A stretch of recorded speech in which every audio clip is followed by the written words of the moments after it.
G'day fellas and welcome to a casted game. We're here on the brand new expansion for Age of Empires 4. This is the Sultan's Ascend, bringing you another tournament game.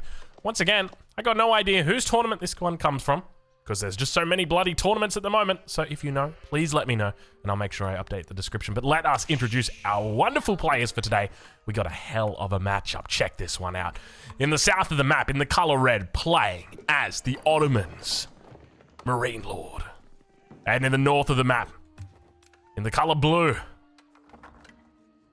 playing Juicy's Legacy, it's Puppy Paw. Ladies and gentlemen, welcome. We're here on Golden Pit. I'm hoping we see it. I don't think we will, but I really want to. If you don't know what I'm talking about, well, let me introduce you to the best spot you can place a meditation gardens. It sits in the middle. It's worth 150 gold. At least that's what this should be. You have another option, which might be this one right here. My record is 180 gold. I'm not kidding you. I said to him, let me cook. I cooked up 180 gold a minute. That's what I got, and I was pretty impressed with it. But I think against the Ottomans, you'd be kind of bold to do something like that, just because their aggression is, well, it's a bit scary. And they're a civilization that, and Marine Lord's a player, if he saw you do something like that, he would punish it immediately. He'd be like, that ain't on. That ain't happening. Not in my game. Get it out of here. And he would destroy you. That's what Marine Lord does. Let's talk a little bit about what we've got here today. So we have got a match on Golden Pit, a new civ versus an old civ, and objectively a pretty good old civ. I know a lot of people throw around hate for the Ottomans, but the reality is this civilization is pretty damn good. A little bit of a mistake right there from one of the best in the world. Did you guys catch that? The villagers marching back to the town center before the mining camp was complete. Oh yeah. If we take a look here, you'll see that a mining camp takes 20 seconds to complete, whereas it does not take 20 seconds to do a drop like that. In fact, it's close to about 16 seconds for you to get to do a drop like that. So you're always going to be careful with that first little drop. Let's check in on that north side of the map and see exactly how Puppy Paw is going. Doesn't look like he's begun to move any villagers out at this stage. He's picked up his attack, so he'll be looking to drop down his landmark. Where's he going to go? He's got a couple of options, but I would probably be thinking, oh, right here. This is the spot. He's seen it as well. I wonder if he goes for it or not. It's a little bit exposed, and up against Marine Lord, maybe that's dangerous. He could look for something a bit safer. Maybe throw it down in the back of the base. No, okay, he's going to go for it. Okay, definitely the right call here. I'm a big fan of this. I'm hoping that he's managed to get all of the berries in it. We'll have to double check. It should be 48 food a minute coming through from him. So let's talk a little bit about what we're going to have for us today. What the expected strategies are going to be. Now, my expectations of these strategies are that Puppy Paw is going to blitz himself straight up to Castle Age. I think that's almost a given at this stage. It seems to be the go-to strategy for most of the Juicy Legacy players here. Other options include things like 2TC Song Dynasty, or just playing it out in the Feudal Age with the Jukunu, and obviously Jukunu are quite good against the Ottomans as well. That's another thing to remember. So you can always look to do quite well with a strategy like that. But I think normally you want to try and get on the offensive, take those relics, deny them away from the enemy, and then begin the game. And I think that's what's so powerful about Juicy Legacy going up to Castle Age so quickly, is that it's almost like they just start the game in Castle Age. It's that quick. You know, you're talking about a 5-minute 40 age up to Castle Age, relics getting taken at 6 minutes into the game. It's ludicrous. Like, people are barely even out of bed by 6 o'clock. You can't, you're taking relics? Get out of here. Age ups through. Let's check in and see what he's picked up. We'll be able to multiply it here. So we've got 10, so 10 by 4, so 40. I think he might have missed one of them. 7, 7, and 8. Not too bad. This is a pretty decent. I think you're looking at about 3.5 villages worth on that meditation garden. So definitely quite nice. Don't have to go into the middle of the map to get a silly Mansa Musa style meditation gardens. But look at this. I love it already. Beautiful stuff coming in here from Marine Lord. He says, you know what we're going to do? We're going to start off by hurting you a little bit. We're going to add in a little bit of damage on that trickle. And look at this. An outpost. An outpost of all things. An outpost? No. 100 wood on this. And, you know, he was thinking about going to Castle Age straight away, but you can tell from the gold. But now, all of a sudden, plans have changed. What's the deal now? Is he looking for an archery range, potentially? He's still gathering up wood here, still rallying to wood as well. Marine Lord putting the hurt on early. He's going to be very happy with this matchup, I think. And I suspect this is probably a decent matchup for the Ottomans. Getting units out this quick is very, very nice. We do actually see there's going to be villagers that come out, sit over on the gold. Now, I think this is such a smart move as well from Puppy Paw to get these villagers out here. He just needs to move these villagers here off the gold, because now he's going to end up with having way too much gold and not enough food. But we'll watch and see what he gets up to. Let's check over with Marine Lord and see how he's doing. As from Marine Lord's side, he's got 10 villagers on wood and a handful of villagers on stone, or 7 villagers on stone at the moment, which, if you're not familiar with what he may be going for, let me tell you. It starts with a town and ends with a center. It's a town center. So I'm suspecting we're probably going to see him drop that second TC somewhere over here, maybe, on the hunt. That's decent. It's not bad. Jeez, that's not a bad little spot back there for the meditation gardens. I always prioritize the double food. I don't know what it is. I just love the food. It feels so good having that free food coming in. It's helpful all game having that extra food. But getting closer now to the age up, needs 510 gold, 1,020 food. We can pull it up and have a look right here. You can see some very, very shallow numbers, low numbers, if you will.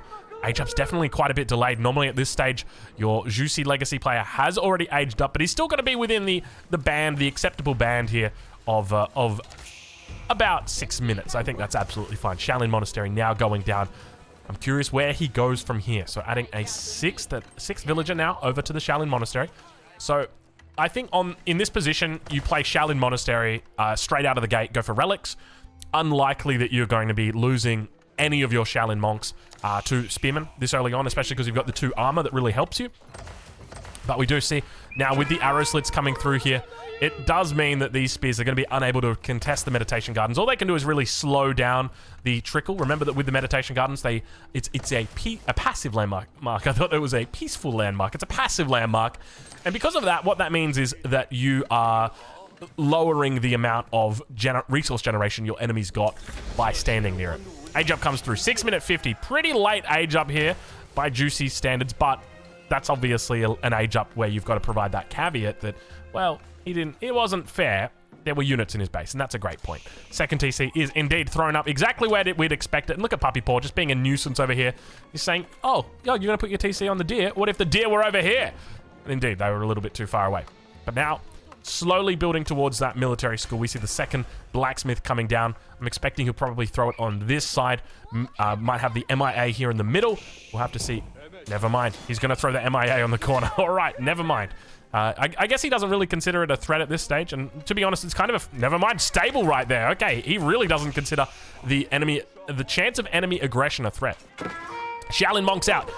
Watch him cook. Just stand here. Look at him go. He's got the bamboo stick out. You want to fight? Let's fight. I'm happy. I'll take it you all day. 2 armor, self-healing. All he needs to do is just hit and whack and ding and dong and all that good stuff. And you want to come in and try and fight me, go for it, mate. But good news is I've just spawned a new one, and it's going to be doing the dirty work for me. So full health, Shaolin Monk now coming out. Marine Lord, he's going to have to make 1 or 2 decisions. Oh, actually, did he go into the Vizier? Or what's his Vizier point? Oh, he's just gone into Anatolian Hills by the looks of it. I can only assume he's gone into that because we do see the meta on, it's in the queue. So he's not actually making it. And we don't see the Imams on the field, so it almost certainly has to be Anatolian Hills here. Walls are beginning to come up, though, for Marine Lord for each of the relics here.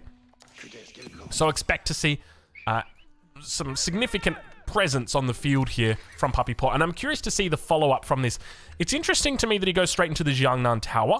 So looking for that Song Dynasty. This definitely makes sense in this matchup. But there are matchups where if there's a lot of units out, you want to be going for things like your stable, try and get some lancers out onto the field. Or if it's a cavalry heavy matchup, maybe you're playing up against a French or Jean, then you can definitely look to go into that barracks instead. But have a look at this. A little bit of idle time here on our Shaolin Monks. The first one has already been delivered, rather, it's on the way back. It just doesn't show on the UI. It's a bit frustrating, but we'll get there in the end. Second one also coming through. How many more do we have on the map? We've got 1 down here, 1 over on this side, and 1 in the middle that used to be there that's probably coming back. Indeed it is. So already 3 relics now picked up at the 9-minute mark here. So I'm curious to see exactly how Marine Lord looks to tackle this. Just simply because, as I mentioned, right, like, it feels like Juicy's legacy starts in the castle age. When you're going to feudal, they're going to castle. And that's where it kind of feels a little bit broken. But now in the middle of the map, it looks like the Shaolin Monk going to be looking to fight up against the Sipahi there. A second friend going to be joining the battle. In fact, he's got a third one back here. You could probably take this fight just with 2 people. You might even look to take it on the doorstep. Looks like the Sipahi going to be making a move around the outside. Ideally, I'd love to see this walled in as well, but obviously not the case at the moment. If he's going to be stuck here chasing, he's going to be in a little bit of trouble because, unfortunately, these units do move very quickly. Sacred Site in the east getting captured. He's up to 8 Shaolin Monks now. And we see one of those great pairings starting to come out for Juicy's legacy, and that's going to be the Lancer. One of the issues that I often ran into whenever I was doing this fast castle build order is that I always had too much gold. You always build up so much gold with this civilization because you've got 3 relics, 4 relics, sometimes 5 relics, and they're all sitting there just pumping gold into your coffers. And, you know, you're just training villagers and you've got a unit that costs only food. So naturally, it's going to begin building up. So the best thing that you can do is add in some lances and get that gold spent immediately just from units. It also pairs very well with the Shaolin Monk. Getting out onto the battlefield does a lot of damage and covers their weakness. Their weakness is knights and lancers. So to be able to meet their weakness head to head is always a really nice little touch. Shaolin Monk numbers really starting to build now, though. He's up to 9 on the battlefield here. One of the issues he's going to have is over on this east side, needing to break through this palisade wall defense. He's also got access to the 2nd or 5th relic, but it's all the way at the back of the base. So sometimes you like to run a route around, but it looks like at this moment he's not going to bother. Now, Poppy Pole has definitely discovered this. We can see it is on the minimap, and the age up's going to be coming through shortly for Marine Lord. 3rd military school's coming in, but he's looking to play a little bit of a longer feudal. Definitely curious. I didn't think he'd go this heavy on feudal age. He's got a lot of villagers on food, though. I guess realistically, he can probably be up to castle in 30 seconds at this rate, so don't count him out. Shaolin Monks, though, turning around to try and... Nope, not even going to have any of it. He's doing a wonderful job of just baiting him away. This is exactly what he wants, right? Because at the end of the day, all Puppy Paw wants is to go and get the relic. Horseman's going to go down. Never mind, he got that one for free, so he doesn't really care too much about it. But I think at this point, like... I guess he's got the wall burning, so he's not really that fussed. It's going to go down. He's got the single monk back there, but the lancer number's starting to build. And keep in mind, there is no spearmen on the field at the moment for Marine Lord, so these lancers are going to be uncontested. They're going to have an absolute free reign. No +1 ranged attack in either, which means these archers are only going to be doing 1 damage, and the big charges come through. MIA getting thrown down, and... Oh, you're playing with fire here, Marine Lord, let me tell you that much.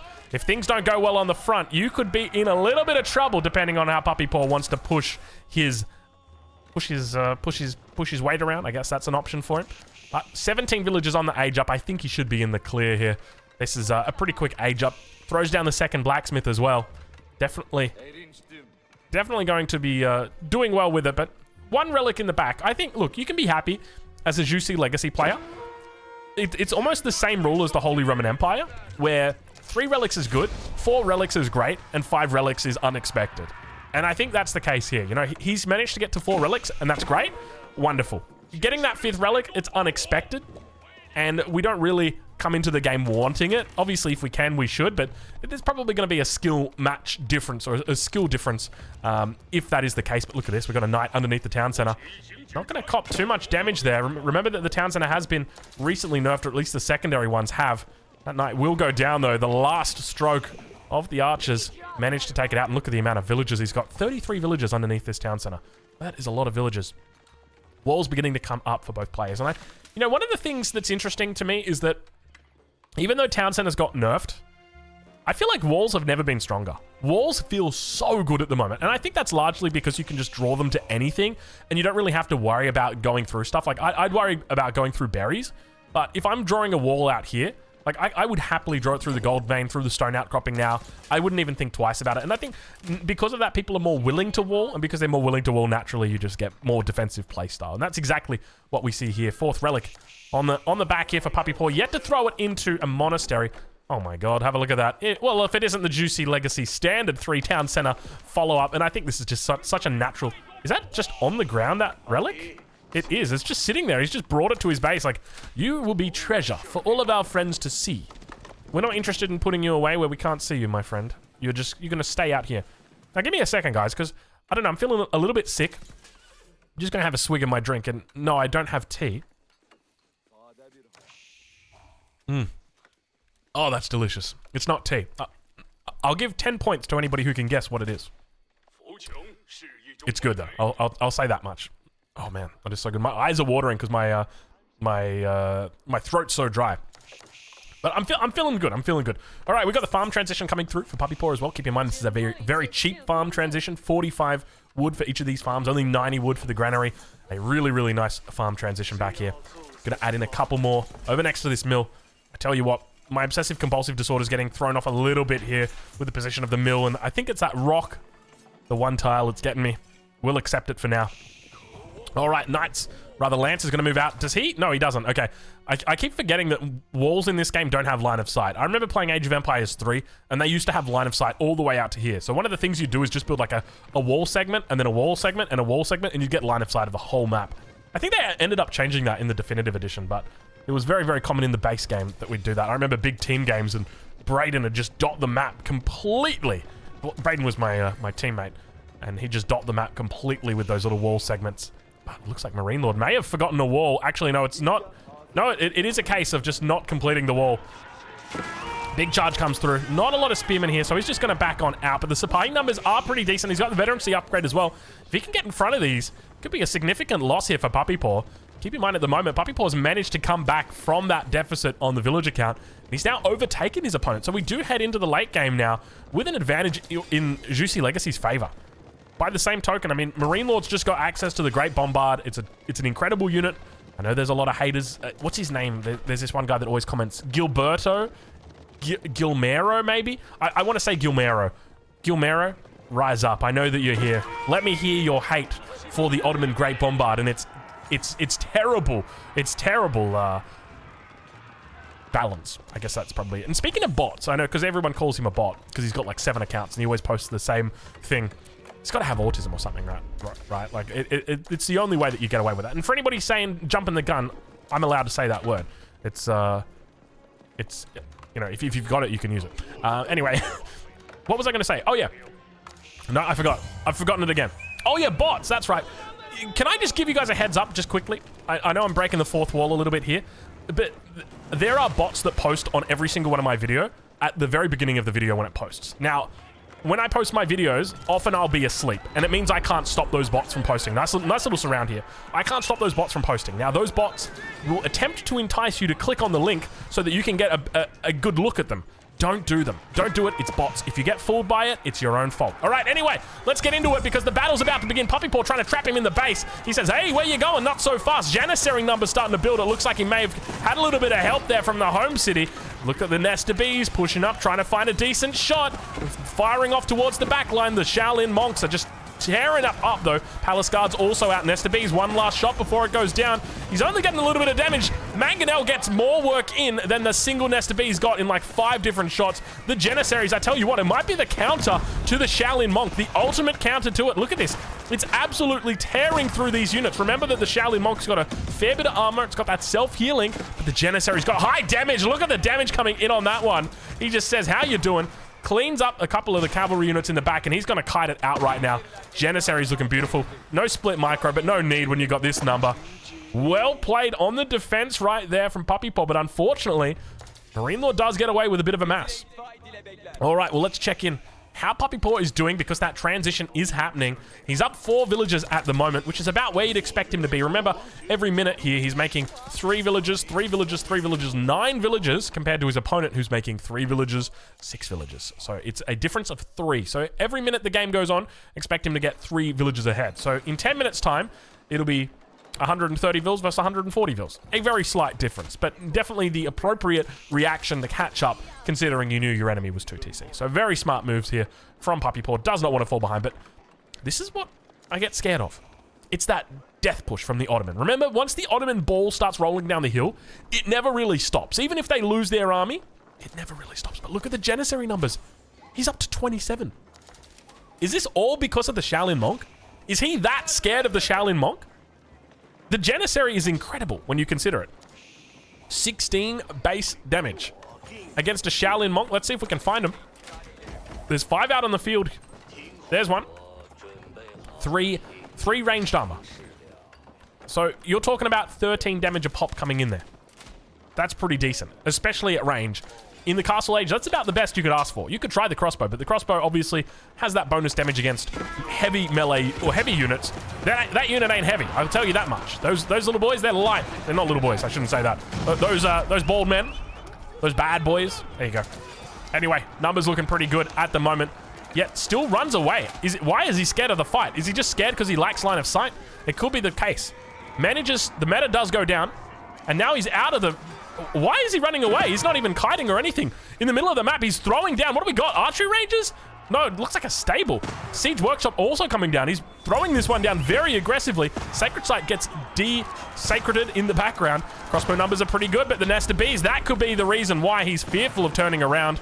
But now those numbers of those infantry numbers are starting to look really good here. Keep going to be thrown down on the forward position. Sipahi going to be moving around. Beautiful little position on the back there from Puppy Paw, preventing those Sipahi from making a connection. Men-at-arm numbers are starting to look decent though. Palace Guard's going to run through. He's cancelling all of the production on the front. The double siege workshop here. We've got one of them working at the moment. Mangonel fires off. Nest of bees just looking, looming, going for it. Not going to find it. And now the fight over the center begins. The most important gold pit you will ever find on a map. It is the one on the map called Golden Pit. I never would have guessed it. Mangonel shot. Comes off a little bit short. Puppy Paw already with a 10 villager lead. What the heck is going on right here? Did someone forget to make villagers? It could be the case. We're really starting to build up to a big battle right now. Triple Spring, it's the good threat. Spring will just respond immediately, take out one of the opposing Springles straight away. So 3 Springles. They have the perfect amount of damage to one-shot a counterweight trebuchet. And that's why. That position's a little bit awkward. The keep here is decent. He's got the Imperial official up here. Not going to be able to supervise the siege workshop, but definitely no need to at the moment. Still 3.4k gold back at home. But you want to get out and fight for it, and that's exactly what he does. Double Springlet's going to be able to take out that one on the front, or is he not going to need to? Never mind, his cover was blown and he got fired from the back. Now all the crossbows are going to have to run for it because the Mangonels are also out. Numbers looking pretty decent for both of these players.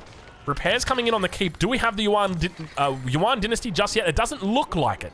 He could transition into the Yuan dynasty, get the upgrade to have the keep supervised by an Imperial official. Let's see if he thinks about transitioning in that way. 195 pop versus 191 on the other side. These guys are neck and neck when it comes to economy, when it comes to score. Look at this, within 10 points the difference between these two. Things are starting to get serious here. Puppy Paw now maxed out. Marine Lord not too far behind him. Upgrades on the wazoo. I think we might have an Imperial Age. He's not even going to bother you with Yuan Dynasty at the moment. He's just going all the way. So where does he go? Temple of the Sun? Juicy's Library. I think he goes into Juicy's Library here. Let's take a look at the forces that he's got. He could definitely go, yeah, Juicy's Library. Makes sense. The thing that I'm fearful of is that he's probably going to look to get 10,000 bolts. But this upgrade isn't nearly as good as you think it is. It doesn't do what it says on the tin. I mean, it does, but it does more than what it says on the tin. Have a look at this. He doesn't have enough yet for it. 10,000 bolts. Zhuganu and Crossbowmen fire an extra bolt, but they don't tell you that that bolt is a weak, piddly little bolt that does half damage. In fact, by some of my calculations, it's less than half damage because you've got to factor in things like armor. So it really just becomes like, you did nothing. That's essentially it. It's a bit of a waste of an upgrade, so hopefully he doesn't go for it, but we do see roller shutter triggers on the way through. Greased Axles also coming in. He's going to be able to meet this little raiding attempt from Marine Lord. Marine Lord getting a little bit confused about where to go. Meanwhile, towards that front, the Springalds looking to push up, able to hit that counterweight trebuchet, but only 2 of them. Without that third shot, he will survive. Istanbul Observatory now going to be coming up here. And we've really got our standoff starting to build. The battle with the siege mainly here. You can see how many villagers he's got here, how important it is to keep this keep alive. You can see just how important the Montlu Academy would be with that upgrade to allow Imperial officials to get that extra little bit of supervision in on the keeps to reduce the damage. And you can see the problem right now that Puppy Paw's got. He's trying to come up over and hit these siege units at range, but the trouble is when it comes to line of sight, insufficient stone. He's down. He's got no stone here, but he is going to be able to force the Trebs back. Wonderfully timed there. Marine Lord also reaching the Imperial Age. Elite upgrades on the way for everything. Elite Horsemen, Elite Men-at-Arms, Elite Janissary. Yeah, Elite Janissary, baby. Roller Shutter triggers coming through. And now there's a little brief window where Marine Lord does not want to fight Puppy Paw because he has the disadvantage when it comes to the range of the Springled. 12 range up against 10. Let's check in with Juicy's Library. Nothing juicy coming in just yet. We'll check in with it though. Just make sure that we are watching, keeping an eye. Crossbowmen still yet to get their upgrades. Elite Palace Guards are now through. Hold your horses, ladies and gentlemen. He's definitely lacking a little bit of gold, but you can see that Nest of B firing off. Why does it feel like his army is so much smaller than Marine Lords? I don't know. I'm getting that kind of feel, but it says it's pretty even Stevens at the moment. We're going to hold it in the cinematic mode for now because we don't really need to see the numbers. All we need to see are these beautiful units as they begin to fight out over the Golden Pit. The most important, the most significant location of gold you will find on any map. 1, 2, 3, 4, 5, 6, 7 large gold deposits here in the middle. A total of 56,000 resources. Springalds come in. They're going to take their shots off over towards the trebuchets. Plenty of Springalds on the back. It's going to be the counter shots. Both of them go down too quickly. Nesta B's on the back line looking to try and tee off. They hit the front and they do plenty of damage looking to try and overwhelm, but the Janissaries, look at them go as they just absolutely obliterate the front line there. Marine Lord putting it into 5th gear and saying, you want to do it? Let's do it. Let's go right now. Meanwhile, that gold, it is just getting absolutely harvested. Keeper's gone down. And keep in mind, Marine Lord, despite winning that fight, still has the trebuchet advantage. Springalds push up. Big shot onto the Nesta Beast, taken out. Loses one, though. We can see he's got the double response on that top side. Crossbowman now, once again, trying to come through. Still no elite upgrades for them. Palace Guards, don't think they've got their elite army tactics. We'll just quickly check and have a look. Definitely not. They've got their extra movement speed. He's gone into Ming Dynasty right now. These are elite units that have got that unique bonus as well. Keep that in mind. An extra 15% damage, but Grenadiers are now out on the field. Could that be enough to sway the battle as the Grenadiers throw their grenades down upon the cavalry at the front line? Mangonel goes down as well. Triple trebuchet on that back line. Grands are angry. Oh, the great Bombard emplacement, it's here! I completely forgot that this thing existed. I've never seen something so good. Look at the size of that thing. Oh my lord, you wouldn't want to mess with that if you're running down an alleyway and it's rolling behind you like Indiana Jones. Look at the size of that thing. Oh man, it doesn't miss either. That's the other important thing to note. Come on, give me one more shot. Another money shot. Jeez Louise. Don't mess with the great Bombard emplacement. That thing goes ham. Didn't that get a buff? I'm pretty sure that just got buffed up, didn't it? Let's check in on the numbers, see where these guys are at. Oh, look at the count right now. 197 versus 170. And that's all because of Ming Dynasty. You go into Ming Dynasty, but for what? What's the reason? I mean, don't get me wrong, I like the name. It sounds cool, Ming Dynasty. But right now, what we need are units on the field. Don't need Grenadiers, because Grenadiers unlock. It's one of those things where I feel like, look, Jussi's library, you haven't got any value out of it at all. Unless we're going into Imperial Guard. But we're going to bring the UI out once again.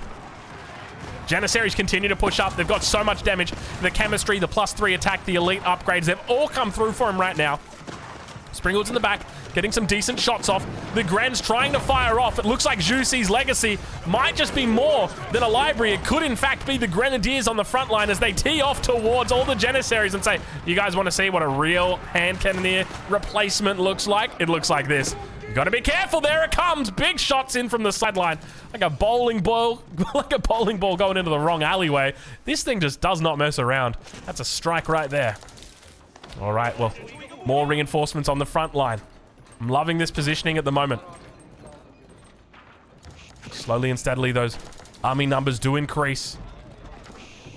Let's check in with Puppy Paw. See how he's doing. Still 173 population at the moment. A little bit behind where he could be. Elite Army Tactics finally coming in here. Keep in mind the Grenadiers have got that extra range coming in, as well as that extra damage from Ming Dynasty. Nice little bonus. Palace Guards have got that extra damage.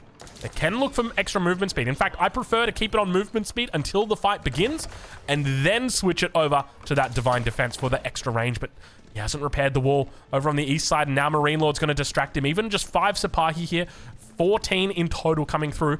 This could be enough to really hurt him, because if he has to send units back to deal with this, it's going to be less on the front line. And by the same token, there might not be units that he can send back to it because he's fighting on the front, and therefore they just have free reign through the base. And you can see the town center looking to tee off. A couple Palace Guards going to be in here to help out. Spearmen ideally would be the way that you deal with it, but at the end of the day, you know, you got to do what you can with the units you've got. Military numbers now 195 up against the 200 of his opponent. Palace Guards looking to go for a little bit of a run, but those great Bombards are finally out. Oh no, you did it. You made him hurt. You made him upset. Now the Grands are all that you've got standing between your imminent defeat from the great Bombard. There's nothing scarier on the battlefield than those boulders that they managed to hurl through the air in a trajectory a lot more aggressive than the trebuchets. Great Bombard teeing off. We're going to enter. Bring it out, Drongo, the cinematic mode. Let us see. Boom. Headshot right there. He took out 2 of them. That was a collateral. Second shot coming in. Oh, gosh. Oh, no, that was the trebuchet. I lost track of it. Where are all the units, though? He's fighting on the front. There's no units here at all to be seen. Oh, they're coming in from the top. He's fighting half of his army with only against the enemy's full army. And now the big bombard's firing off again. Trebs keep firing through. Sipahi looking to clean up on that top side, doing a decent job. But the grenadiers, where are they? Throwing their the grenades slowly. But I can't help but feel like they're just not as good as they once used to be. The numbers not looking decent. He's been pulled apart completely. The Sipahi overwhelming on the front line should be able to clean up the remaining grenadiers. And now he has to head back towards the base. The double landmark on the front is going to mean that he gets sent out of the Ming dynasty for sure. There's no way he's keeping these alive when a great bombard's coming knocking. This isn't looking good right now for Puppy Paw. I think there could be a little bit of an Ottoman victory in the room if he's not careful. And look at the military, or look at the numbers right here. 129 versus 197. Marine Lord floating 3,000 gold. Are you trading at this point, Marine Lord? Where are you getting all your gold from, son? Oh, yeah, that's right. The pit. I totally forgot. We're playing on a golden pit.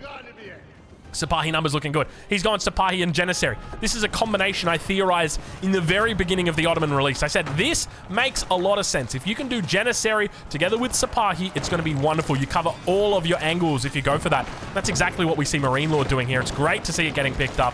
But now those numbers starting to build once again for Puppy Paw. I can't help but feel like the numbers have already dwindled too far. You can see that he's got a decent food economy behind this, but realistically, how many farms has he got? 52 farms, that's pretty decent. You know, when they say let him cook, 52 farms is definitely what they're talking about. But now all of a sudden, things starting to look a little bit scary. The keep's going to go up, an act of desperation.